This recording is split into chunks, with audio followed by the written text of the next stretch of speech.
The opinions and views expressed in the following program are those of the speakers and the host, and do not necessarily reflect those of Yoakley Scott Corporation and your sports network. Yeah, I've been closer to Jesus before, so can you help me out? Oh, can you help me out? Am I on my own? Am I on my own? But can you help me out? Am I on my own? Am I on my own? Or can you help me out? Can you help me out? I've been scared to look in my soul.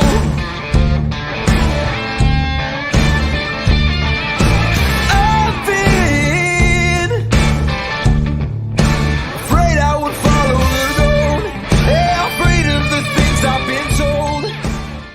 Hello, everybody. Welcome inside a Tuesday episode of Running Point on YSNLive.com. Brought to you, as always, by our good friends over at Greenwood Chevrolet in Austintown. Going to pop them up in the top right corner so you know where to look whenever you're looking for a new or used vehicle. You head over to Greenwood Chevrolet in Austintown. They'll take care of you. They go the extra mile for you, and we try to do the same here on this show every single day. We thank them for their constant support and sponsorship of not just this show, but everything we do on YSN. We're going to have a great show for you today. We're going to recap all of last night's action. It was a full night of baseball and softball. We had a ton of great performances, a ton of players that kind of shined a light, a ton of guys that you're probably going to see, guys and girls, I should say, that you're probably going to see on Sunday in the starting lineup on the Diamond Roundup show with me, with myself, Steve Leslie, and Sam Torres. Can't wait for that. But a lot to recap, a lot to go over. We're going to have an interview played for you guys with Ella Saleh, the great lacrosse player at Cardinal Mooney High School on the girls team, who is right now sitting on second in the state of Ohio in girls lacrosse for goals scored in the season. So she's having an incredible year. Got a chance to talk with her yesterday, so we're going to play that interview for you guys. It's a great conversation, and can't wait for you guys to hear it. And then, of course, the weather looks great. It's even warmer than yesterday. The sun's out again. I'm looking outside my window here in Boardman, Ohio, and I see a couple of tiny clouds, but mostly clear skies. And the Storm Tracker 21 app says it's going to be warmer at first pitch today than it was yesterday. So we should have a ton of baseball and softball again on the network, which means we're going to have a ton of baseball and softball to preview at the end of the show. So it's going to be a great time. We're glad you're here for it.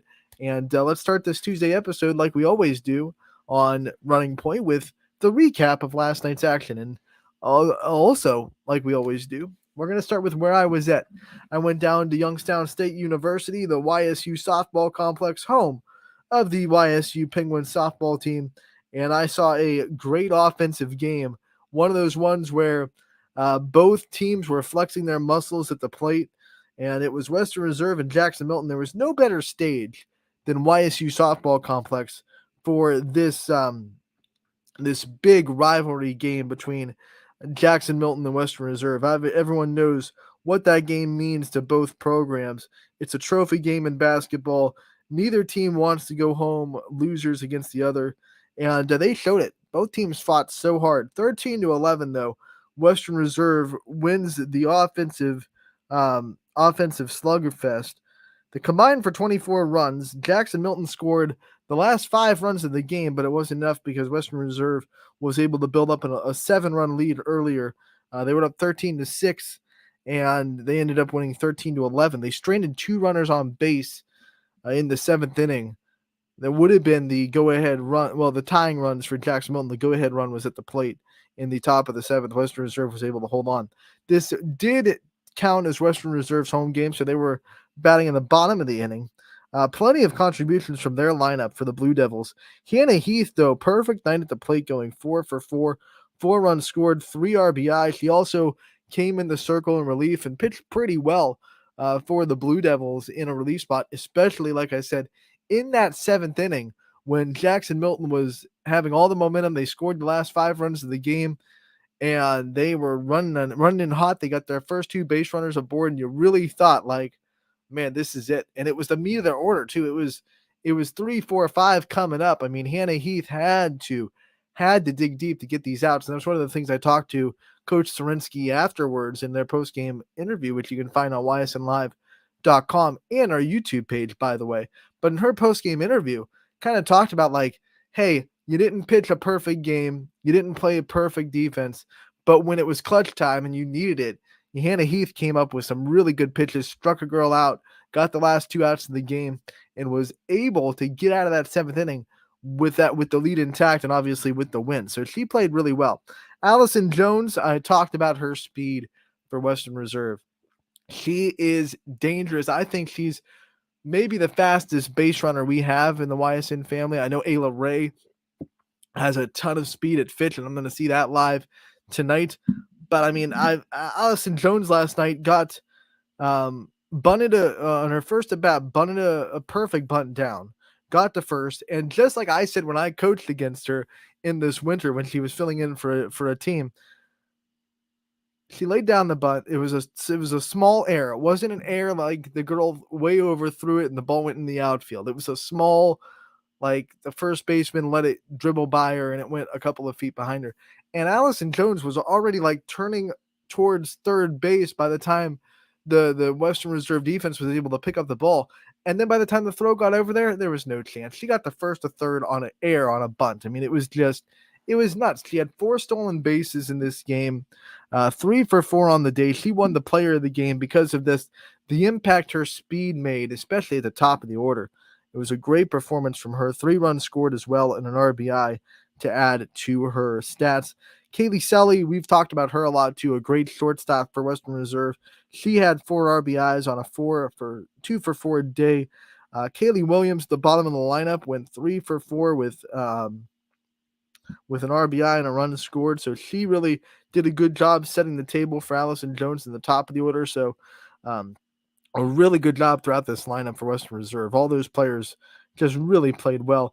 McKaylee Thornhill had a great day at the plate. 3-hit game for the Blue Jays, 3 for 5 RBI, 3 runs scored. Elena Lynn had one of the best days at the plate for the for the game, 4 RBI, going 1 for 3. So a 1 for 3 day, but that one hit made it really worth it. Grace Johns was also productive for the Blue Jays, 2 for 4 with 3 RBIs for her. Thornhill got the start in the circle, and she did struggle a bit, but here's the thing that she didn't do that was a bright spot, because one of her struggles in the first game that she started, which was at Springfield earlier in the season, was the walks. And this time she kind of kept the ball in the strike zone, but Western Reserve just kept putting the ball in play, putting pressure on that Jackson Milton defense, and a couple of errors, couple of miscues, and Western Reserve took absolute full advantage of it. I think, Thornhill is a really good pitcher. She played in our All-Star game last year.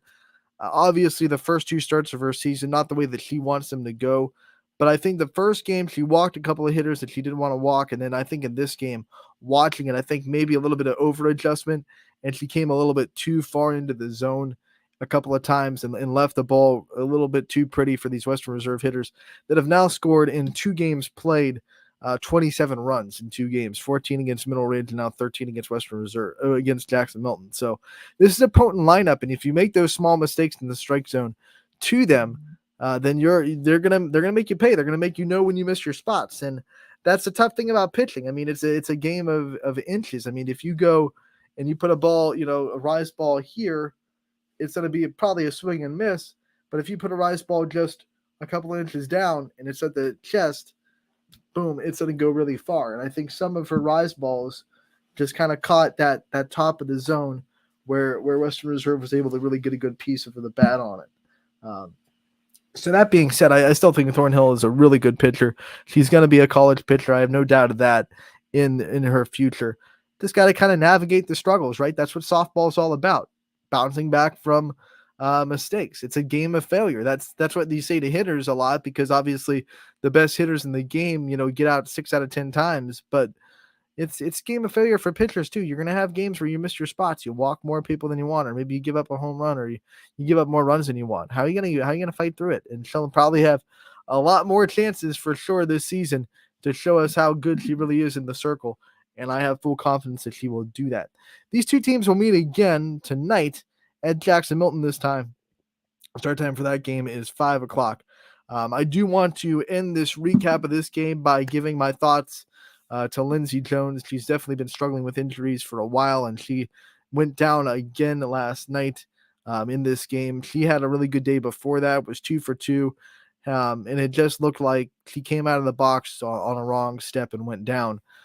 Did never want to speculate about an injury on what it might be, but I know she's had injury problems in the past, and I definitely hated to see her go down in so much pain and have to be, carried off the field. So we are going to send all the well wishes and thoughts and the prayers and everything to another speedy recovery, because she is way too good of an athlete to see her off the field. So on that note, we say, we're thinking of you. We hope you get healthy really, really soon. Like I said, the interviews with Katie Serensky and Allison Jones are both on ysnlive.com. And you can also find them on our YouTube page. While you're over there, if you feel so inclined to, hit that subscribe button, subscribe to our channel. And then if you do that, also hit that notification bell on that YouTube channel, because the YouTube algorithm, it's funky. You never really know if it's going to make you miss a video. You never know if it's going to make you miss something that we post. And we post on our YouTube almost every single day, whether it be coaches' corners, player profiles, post-game interviews, game highlights. Our shows are archived on YouTube. So, everything that we kind of do is on our YouTube page, and you don't want to miss a minute of it. Of course, you're a sports fan in the area. You don't want to miss a minute of it. So you have to hit that notification bell so you are always notified of when videos get posted on our YouTube page. Let's continue our recaps, pick out a couple of games here to talk about, and then we'll go over the entire scoreboard of last night. I have to talk about this Waterloo softball game, because we saw probably the best stats of the season so far at the plate for Waterloo standout Jewel Lilly. Listen to these stats. All right.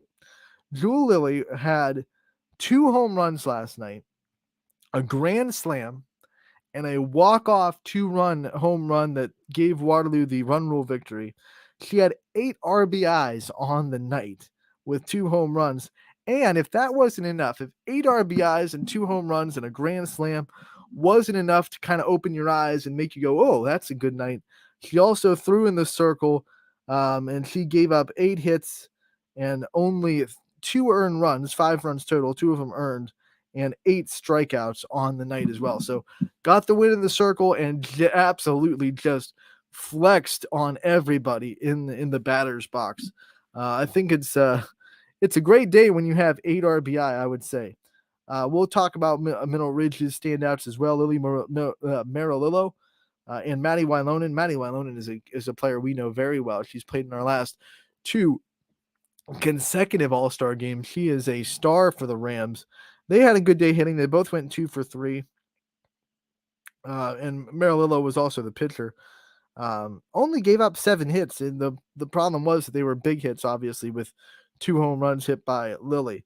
Both teams will meet up again in Mineral Ridge's home opener tonight, and that will take place at 5 o'clock first pitch. That is going to be at Seabourn Elementary School, for those of you that don't know where Mineral Ridge plays softball. But what a performance by Jewel Lilly. Congratulations to her for a big game last night. Let's go into, let's see.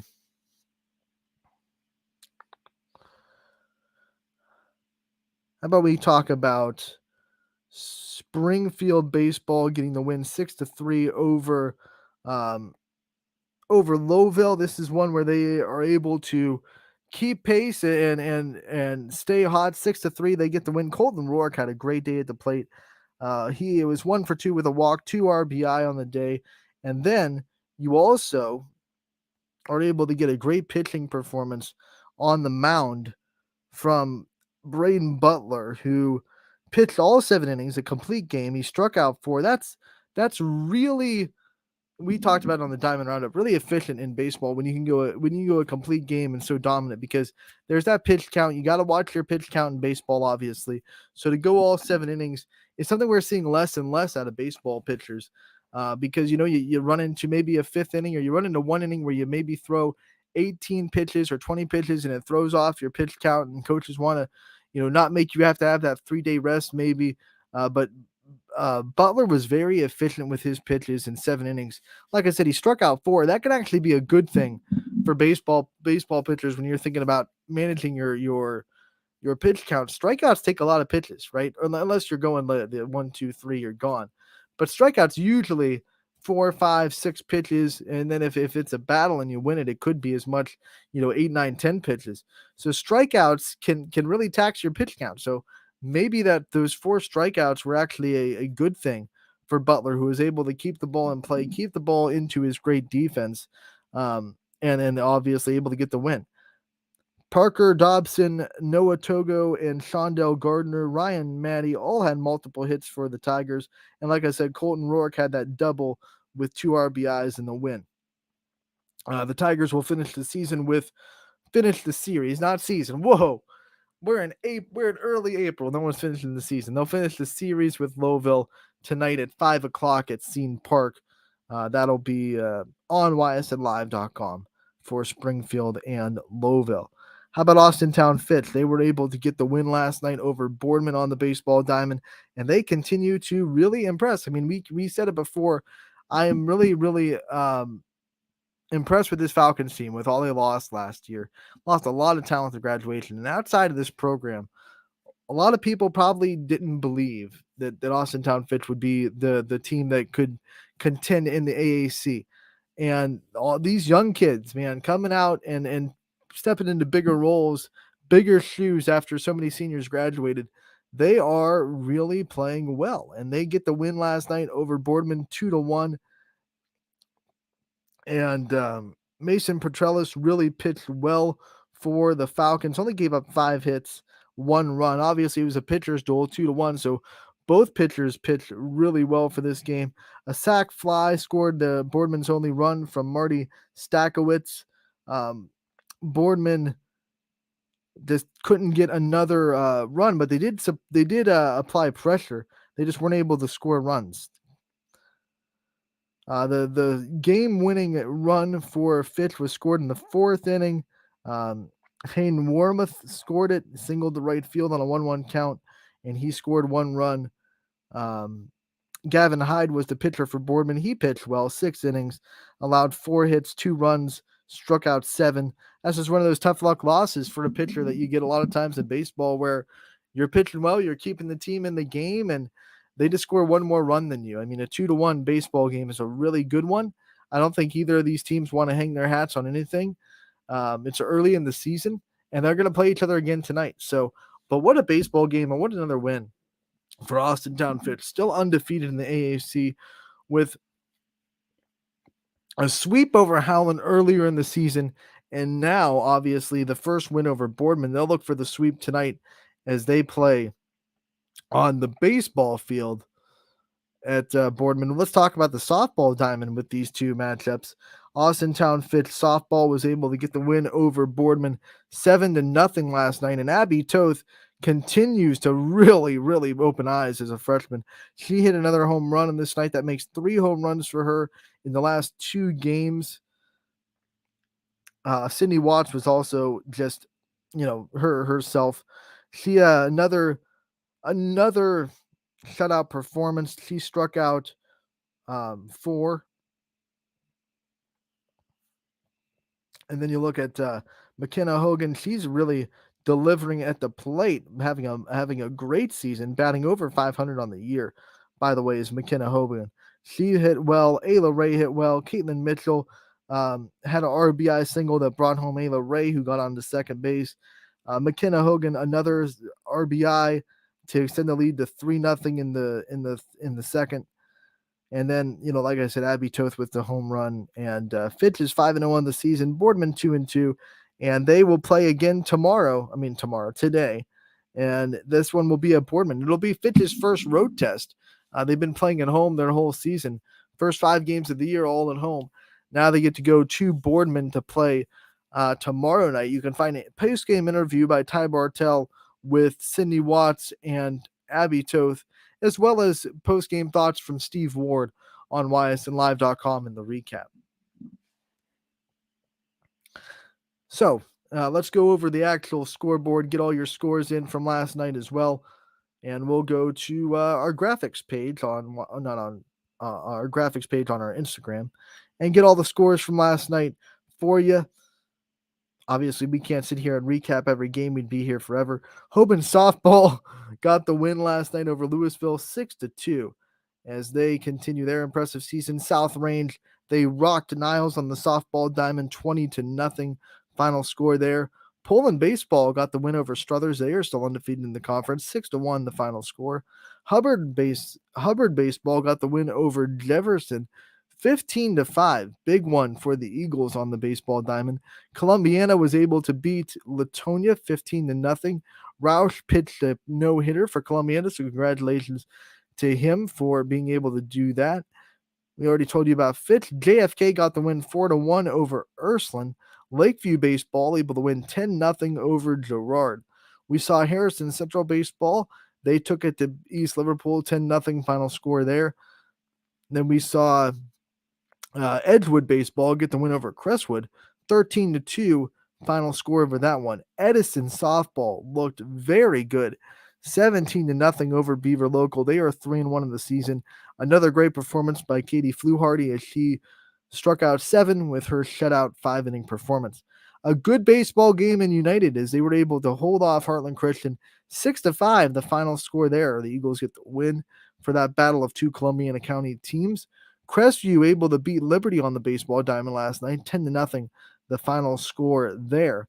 Lisbon gets the win 21-5 over East Palestine. What a great offensive performance by a lot of Lisbon hitters. Champion gets the win over LeBray last night, 7-1, the final score there.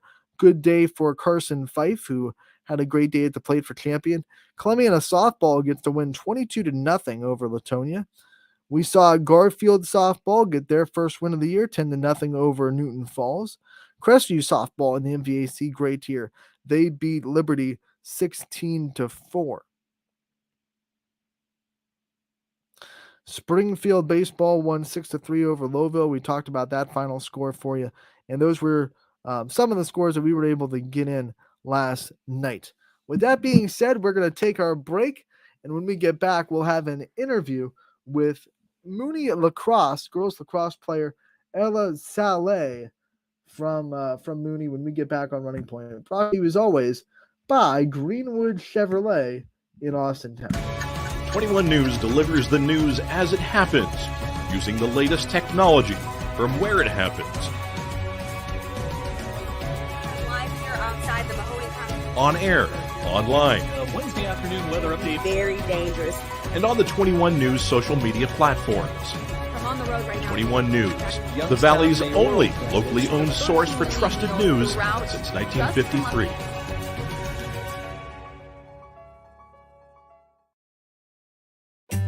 As fine as the eye can see, the finest hardwoods from the finest trees. Made for your home and within your means, Baird Brothers will help fulfill your dreams. Let life and light come shining through in quiet morns. And heavy traffic, too. Find your easy-to-afford fine hardwood floors and doors and more at BairdBrothers.com. Every customer has a story, and at Greenwood Chevrolet, we are committed to making sure it ends with you in the right vehicle. I get to be part of somebody's adventure, whether it's buying a car for the first time, helping them get approved, or finding the perfect car for their budget. I'm proud that people trust me with their finances. They trust me to take care of them, and they trust me with their story.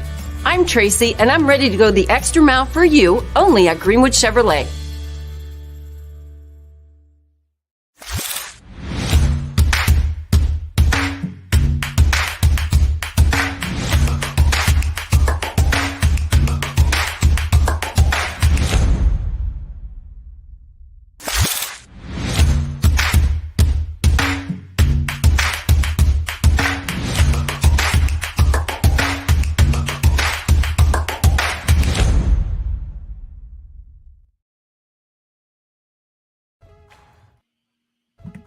Hi, this is Zell Bush. Hi, this is Tom Flynn. Hi, this is Steve Rossetto. Hi, this is Ryan Miller. Hi, this is Rich Sakui from WRS Wealth Advisors. With our combined 80 years of experience, WRS Wealth Advisors are the area's premier wealth and retirement specialists. Call 330-965-0370 to learn more about our individual and corporate financial planning services. Or visit WRSwealth.com. Go Raiders. Go Dogs. Go Cats. Go Dogs. Go Tigers.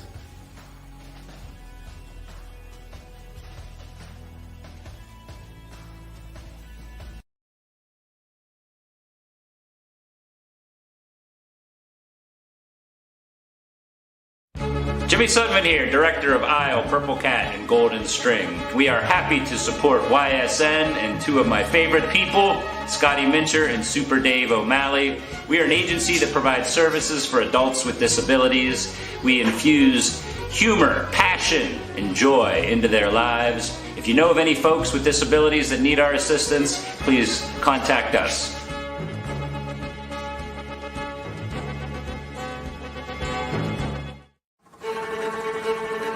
Reliability, innovation, scale. These three values are those we look forward to in our business and in our team. If you're ready for a reliable employer who looks constantly to think outside the box in big ways, we're ready for you. Apply now. Help us push the envelope and deliver success. Envelope 1. Take that one extra step. Winter, spring, summer, and fall. Mill Creek Metro Parks is your park for all seasons. Make a memory in the park. Plan your visit today at millcreekmetroparks.org. Welcome back to Running Point on ysnlive.com, brought to you as always by Greenwood Chevrolet in Austintown. Anthony Hartwig with you. Greenwood Chevrolet goes the extra mile for you, and we try to do the same here on this show every single day. We got a lacrosse interview to get to here on Running Point, and we're going to get to that. Ellis Saleh, the great lacrosse player out of Cardinal Mooney, who is right now second in the state of Ohio in goals scored on the season. She's having a phenomenal year, and I had a chance to talk with her yesterday. So here is that interview. Hope you enjoy this great talk. Anthony Hartwig here with our first lacrosse player profile of the season. I'm joined by Cardinal Mooney's Ella Zaleh. Ella, thank you so much for taking the time to join us today. Thank you. Thank you for having me. And your coach is telling us so many great things about you, but the first thing I want to ask you about is just the sport of lacrosse at Mooney. Obviously, it's growing at a very big rate. You've almost doubled the number of girls on your team this year than last year. What's it been like kind of being a part of this program and watching it grow year after year after year? Yeah, it's awesome because when I first started freshman year, there weren't very many people. And just because we aren't in the Cleveland area, no one really knew about it. I knew about it from my sister when she played, so I'd play in the backyard with her and her friends. But it's just awesome to see the sport grow and just to allow everyone to get exposure of it. You know, when you came into Cardinal Mooney and started in the program, what were some of the things that you kind of have grown as a person throughout the years on this lacrosse team? My skill wise, I mean, that has definitely improved, but also just my confidence on the field. With all my teammates' support and my coaches, Tony and McKenna, I have just grown as a player overall, and it's just very exciting to be on the field for every game. And I'll tell you what, for someone that only kind of played in the backyard before they started high school and never really had like that organized lacrosse growing up, you have really set the tone for this team. You're second in the state of Ohio in goals scored right now. What's working so well for you this season? I think just having chemistry with my teammates, both on and off the field. Addison Stacy always is there to assist me. And so I think we just work really well together, and just having confidence and faith in one another works well. And you're talking about chemistry with your team. When we had Coach Shaheen on earlier in the season, she was previewing the year. She told us how many freshmen you guys have on this team. What's it been like kind of molding the veterans and the people that are really experienced with all the young girls that are coming on this team as well?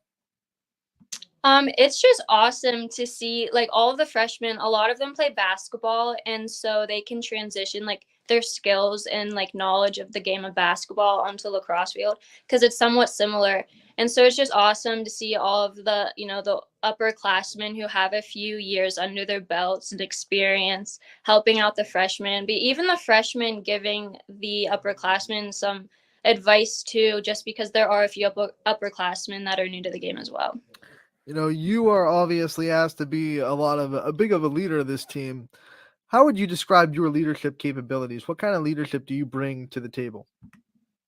I mean, I'm not one to like yell or like at the other teammates. That's usually Maria Pecchia.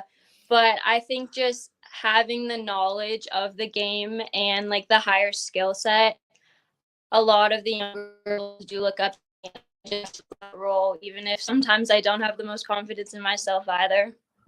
I like that you bring up your knowledge of the game because obviously, since you started at Mooney, your lacrosse IQ has probably gone way up. What would you kind of attribute that to? What gives you a lot of the knowledge that you've been able to acquire over your career so far? Honestly, from my sister and her friends that played, they were the ones that like showed me all the rules and everything, and Tony and McKenna. But I also do watch a lot of college lacrosse games, and so I just look at how the girls play out there. When you were developing all your skills, what was the hardest thing to kind of grasp initially? The hardest thing to kind of get, the hardest skill to master? Oh, right now, I'm trying to master the behind the back shot. And so a lot of my teammates and my coaches and the refs try and cheer me on to try it in a game, but I haven't yet because I'm a little scared, but hopefully I can master that throughout the season. Well, hopefully you can get that in the game soon. We can get it highlighted on YSN because that would be some kind of feat to be able to pull that off. Um, so talking about this team a little bit further, it's our first not our first season covering you guys, but our first season getting some player profiles, getting Coach Shaheen on to talk about it. Give us an insight into what the personality of this locker room is and what kind of, the personality of this team is. We are just a bunch of, I don't even know. We have probably 3 brain cells all combined within the team. Everyone is always making TikToks or just dancing and screaming to the most random songs. It's so fun. What teammate has the best TikTok account since everyone's making them? We made our own Moon Black's TikTok account, and so Abby and Peyton are always posting on it, and so it's very interesting. One of the things about this Moody team that a lot of people probably don't understand or don't know if they cover it, you guys have to travel quite a bit. I mean, there's not a ton of lacrosse teams here in the area, so to get teams to play, you got to go a little bit out of the area. What's that like, making trips to Cleveland, making trips to that Cleveland Akron area and constantly trying to play teams that are further away from you? It's nice, but it's exhausting for a lot because we have like 4 games a week, and if they're all in Cleveland, then it's hard to like level out your schoolwork and the games because you're getting home late. You're eating dinner like 10:30, but it's also nice to have the exposure of playing those Cleveland. The other thing about this program is they've earned enough success after the success from last year and respect that those teams want to come and play you guys in Youngstown. What's that like when you're able to finally bring some of those Cleveland and Akron teams down here and not have to travel up there to see them? Oh, it's so nice. I like having the home field and I like not traveling, and it's just comfortable. And it's kind of funny just to see a lot of like the Cleveland team's reactions to the Youngstown area because like it's not what a lot of people expect. So it's funny. And then when we talk about lacrosse in the area, like I said, there's not a ton of teams, but it's growing. It's growing in the area. As a lacrosse fan, as a lacrosse athlete, what's it like to look around and see a bunch of programs starting to grow and starting to really become really good lacrosse programs just in our area?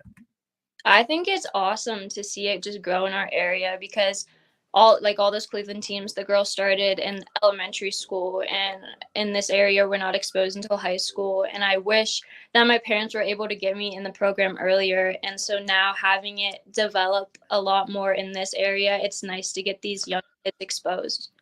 All right, so not only are you leading on the lacrosse team and showing people how to do it with with the stick and ball, but you're also kind of showing people through adversity.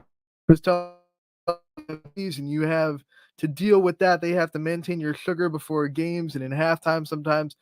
Obviously, you are not alone as an athlete that has to deal with that. There are plenty of college athletes and professional athletes that have been very open about dealing with diabetes. From your perspective, what's it been like navigating the high level of lacrosse and being as good as an athlete as you are while having to manage that? It's not always easy. There are some days during like the games I always seem to go high from all of the heat or the adrenaline, and then I will sometimes go low. And so like last year, Lena Rotuno, she always had a lifesaver in her sock in case I went low on the field. And I don't think a lot of people do understand the basis of diabetes, and it's a complex disease, but I just do my thing and let it work. Coach Shaheen really wanted to kind of highlight what you go through and how you have gone through it. What are some of the things maybe early in your athletics career, maybe you struggled with that you have gotten past, or you've been able to kind of not feel the way that you used to about, dealing with it anymore? What are some things that you've gotten past? Yeah, when I was first diagnosed about 4 years ago, my mom just wanted it not to affect my athletic career. And so the first week out of the hospital, I was going on runs with my mom. I was going back to soccer practices, but I was still just in the back of my head constantly worrying, like, is my blood sugar okay? Like, how is this going to affect me? Am I going to have to stop playing sports? But now it's just a daily routine and I'm just used to it. I imagine going through something like that, you've had to find resources of inspiration or things to kind of get you through the rough days. What are some of your biggest role models or forms of inspiration that you look towards? I'd say my biggest role model is probably my sister. She played lacrosse all 4 years in high school, and she's now in the ROTC Air Force. And she just shows me that no matter what and who I am and what adversity I do face, she's always there for me, and my whole family's just there to support me. Let's talk about outside of lacrosse. Obviously, you're a student athlete, and the student comes first in that word for a reason. What are some of your favorite subjects to learn in school? What kind of things do you like to study? I used to be a big math girl, but not anymore. Right now, I'm taking guitar class, which is interesting. I'm not very musically inclined, but I'm learning a few chords. What's taken over the math part? Because you said you used to be a math girl, but now it's getting a little bit not math. What took over math in your brain? Oh, I mean, I do like to focus on my lacrosse, but I like English now. I don't know why, but whenever my mom makes a grammatical error, I always like to correct her, even if she gets mad at me. I gotta tell you, they're kind of a unicorn because most people I talk to that say math or say English have a complete disdain for the other end of the spectrum. Like they do not like math if they like English, and they do not like English if they like math. When you think about some of the teachers though that have been through your high school career, are there any that have really impacted your journey? Pete Smith, he was my freshman year math teacher. He's always made me laugh. I always see him in the hallways. And the other day when I did hit my 100 goals, he was like, "Yeah, like I expected that from you, but I'm ready to see 300 by the end of senior season." Perfect segue because when you hit that 100th goal, we saw a lot of support run your way from the Cardinal Mooney athletics account and their school system. What was it like to see the entire student body and the entire kind of community of Cardinal Mooney really kind of applaud that milestone and be able to show you some support when you were able to hit 100? It was just incredible to see everyone supporting me, and a lot of people honestly like didn't know I was very athletic just because I don't like to flaunt about it and I'm not a huge talker in school. So, it was just crazy to see the amount of people that would come up to me in the halls and like congratulate me when I've never really talked to them, but it was really nice. All right, because lacrosse is a niche sport that a lot of people haven't grasped yet, I'm sure you get a lot of questions about lacrosse and a lot of like, what the heck is lacrosse? What do you think is the funniest question you've ever received from someone that doesn't know lacrosse about the sport? Oh. there's someone, I think it was the Spanish teacher here. She asked me if it was like golf or like field hockey, and we'd hit the ball on the ground with the stick, like the end of the stick, and put it by the net. So that was quite interesting. Don't really know who's on that, but he's What do you think is the biggest misconception about your sport from people that maybe haven't gotten into it yet? A lot of people, I mean, they think it's really hard, which it is. It's not an easy sport to grasp, but I feel like if you have like soccer or basketball background, it's easier to pick up the skill set of. Obviously, you've put a lot of time in it to get to where you're at. So to do that, you have to have fallen in love with it. What was it about the sport that made you kind of fall in love with lacrosse and working at lacrosse and getting yourself to this level that you're at right now? I think because it wasn't a very well-known sport that I just found it very interesting, and I grew up playing soccer, and I feel like every little kid, they always grow up playing soccer. And as much as I do love that sport, I think lacrosse just kind of hit a special place in my heart, and I just like being on the field. I like the pace of the game and just the way that's played and the community that it brings. One of the last things we want to know is obviously you've already accomplished so much in your lacrosse career with the 102 in goals scored in the state of Ohio. What's next? What's the next bar that you've set for yourself as an athlete? One thing that I really want to accomplish is the most goals scored in the girls lacrosse game at Cardinal Mooney is 8, and I really want to break it and get 9. So that's my big goal. I feel like reading through your stats, you've gotten really close a couple of times already this season. So I think you're knocking at that door. I wouldn't be surprised. Ella, before we let you go, I want to give you the chance to thank your support system and all the people that have kind of been there for you throughout the years. I want to give you the time to give all those people a shout out. Yeah, I want to give a big thanks to my sister and my parents and my Mimi and Angelina Rotuno, who was my best friend on and off the field last year. Maria for always being my best friend. Sophia and Strag, Peyton and Abby, and Soph Rotuno and all the Rotunos, and just Annie and Anna and Lucy, who are my sister's best friends, who are also like my big sisters, and just everyone who comes to support me and the team. All right, Ella, thank you so much for the time. We wish you the best of luck this year, the rest of your lacrosse season, and we can't wait to talk to you again real soon. Thank you. That was Ella Soleil, the great lacrosse player on the girls' side over at Cardinal Mooney. Mooney right now is sitting at 5-1 on the season. They're on spring break. They just got into spring break. They had their last game before the break over the weekend with a win, and now they're on spring break. They'll be back in action, I think, the second week of April, third week of April, somewhere around there. It's a sizable break before they get back on the field, but they are off to a really good start, and I can't wait to see what they're able to do. One of the things that I thought was really important about having that interview, and being, other than obviously being able to shine a light on Ella and all the things that she's been able to accomplish, is the raising awareness of athletes like her that have to deal with diabetes as an athlete. There are plenty of ways for people with that disease to become top-notch, top-level athletes. And when I heard that she was kind of that was one of the things that she had to deal with, really wanted to get her on to kind of highlight how she goes through it. It's adversity. Everyone has different forms of adversity in their life, and that's one of the ones that Ella has to face, and she has not let it stop her one single bit. I was kind of introduced to the world of athletes that have to deal with diabetes. One of my friends from Georgia Tech, actually, that played on the volleyball team a couple of years ago, she was a volleyball player that had diabetes, and she had to go through the same things I'm sure Ella has to go to, always checking herself before a game, after a game, making sure she's low, making sure if she's low, and if she is, she has to make sure that she gets sugar inside of her. Great to see her teammates embrace it and have lifesavers in their sock in case she needs it during a game.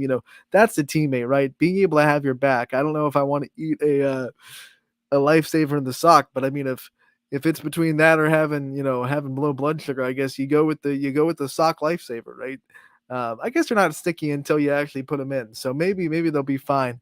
But things like that you go through, and once again, we wanted to highlight that and highlight the fact that these athletes have stories to tell, and that was a great story to hear. And I hear how she's able to kind of get through that and not let it slow her down one bit. She is second in the state of Ohio. Can't say that enough. Second right now in the state of Ohio in goals scored on the season. She's having an immaculate season so far. Got her 100th career goal earlier in this year, and now she's setting the bar higher. She wants to break that Mooney record for goals in a game. She's gotten close a couple of times. She's knocking on that door. I wouldn't be shocked at all if she's able to get that before the end of the season. And if not the end of the season, then definitely the end of her career. She's going to have plenty of goals racked up. So we want to take that time. And, not only are we highlighting her, but we're highlighting the sport of lacrosse. And I want to let everyone know other lacrosse teams out there. If you want coverage, if you want interviews, if you want player profiles, we are definitely not shy about interviewing athletes. So we will highlight your lacrosse team. We will get your lacrosse players up. We just need the help of the information. Email us the stats, email us the info, email us the player that wants interviewed. You can message us on any social media accounts. We'd love to highlight the lacrosse players and the track players. We just want all the athletes in the spring season to get highlighted this year. And that's one of the things that I think we've done really well at Running Point on this show so far in its existence, is being able to just get as many athletes as possible their time to shine in any sport. We had a lot of wrestlers come on during the winter sports season. I know that winter sports is dominated by basketball, but we did not shy away from shining light on the wrestlers. And we'll do the same with track and lacrosse and tennis this year as well. We don't want to leave any athlete out, any coach out. If you want highlighted, you just got to let us know. Send a message to our social media. We were more than happy to shine a light on your program if you let us, and if you're interested in doing that. Once again, message us on any social media account. With that being said, let's roll into the previews of the night, see what's going to be on the network on the baseball and the softball diamond. We have a lot of warm weather as it is going to go to the Storm Tracker 21 app. It is 68 right now. First pitch temperature, according to Storm Tracker 21, is 71 degrees with the sun peeking out from the clouds, according to Storm Tracker 21. And we're going to have a great day for baseball and softball. Here's what we'll have on the network. We'll start with baseball first. We're going to have a lot of games on the network, as I see. And we start with 5 o'clock. Alliance at Salem. Derek Rhodes going to have the call there. Then we go into Boardman as Austintown Fitch comes into town for round 2 of that AAC matchup. Alec Caberna going to make the trip to Boardman and be on the call for that one. Should be fun. Austintown Fitch has that 1-0 lead in the series. They're going to look for the series sweep tonight on the baseball diamond. Lisbon will be at East Palestine tonight. 5 o'clock is your first pitch. Quinn and Scott Hinthorn going to be on the call there for baseball. Niles travels to South Range tonight at 5 o'clock. Chris Colucci and Jimmy Powell will be on the call for that. Springfield will go to Lowville. That's going to be at scene 1 at 5 o'clock. Ian O'Brien going to have the call there.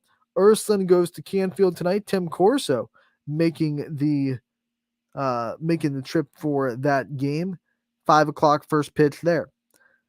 Waterloo will be at Minnow Ridge tonight. Matt Morrison going to have the call for that one. That's also a 5 o'clock start. And then Western Reserve will play Jackson Milton tonight on scene 3 at 5 o'clock. Matt Marr will be on the call there. We'll go on from that to the softball games that'll be on the network tonight. 4 softball games will be featured. Austintown Fitch going to Boardman. I will be there for that one, round 2 of that matchup. Fitch, like the baseball team, looking for the season sweep in the series. Canfield goes to Hoban tonight, 5 o'clock first pitch there. Ty Bartell will be on the call for that YSN matchup for Hoban and Canfield. Liberty will be at Crestview tonight. Noah Doty will be on the call. 5 o'clock is your first pitch. And then Niles goes to South Range. DJ Oakley will have the call there. South Range won 20-0 last night over Niles. They look to win that series tonight and gain more momentum as they look forward to their spring break trip next week. So let's go back up to baseball and tell you the other games that are happening tonight and the ones that you can go out and support your teams. At 4:30, Crestwood will be at Edgewood in round 2 of that one. Edgewood got the win last night for that first game of that series. Kirtland travels to Grand Valley tonight at 4:30 on the baseball field. Lakeside will go to Orange at 4:30 as well. The rest of these games are 5 o'clock first pitches on the baseball diamond. Champion will be at LeBray. Green will be at Louisville. Hubbard will be at Jefferson at 5 o'clock. That should be a good one as Hubbard tries to win that series. Lakeview will go to Girard. Lakeview up 1-0. Liberty will be at Crestview. Crestview up 1-0 in that series. McDonald goes to Sebring. Minerva will go to West Branch tonight. Struthers will be at Poland. Warren Harding will be at Howland. And then Wheeling Park will be at East Liverpool, 5 o'clock first pitch for all those. Softball games that are happening around the area as well. 4:30 first pitch for Perry at Edgewood, a conference matchup there. Champion will be at LeBray tonight. They got the win last night. Gabby Gratishar threw her second no-hitter of the season. Champion up 1-0 in that series. Columbiana will be at Lisbon tonight. Conneaut will be at Pymatuning Valley at 5 o'clock. Garfield travels to Newton Falls. They look to go 2-0 against the Tigers. Jefferson looks to sweep Hubbard as they go to Hubbard tonight at 5 o'clock. Lakeview will be at Girard at 5 o'clock. Lakeview looking to sweep the Indians in the Indy 8. McDonald will be at Sebring at 5. Springfield goes to Lowville at 5 o'clock as well. Struthers will be at Poland, 5 o'clock first pitch there.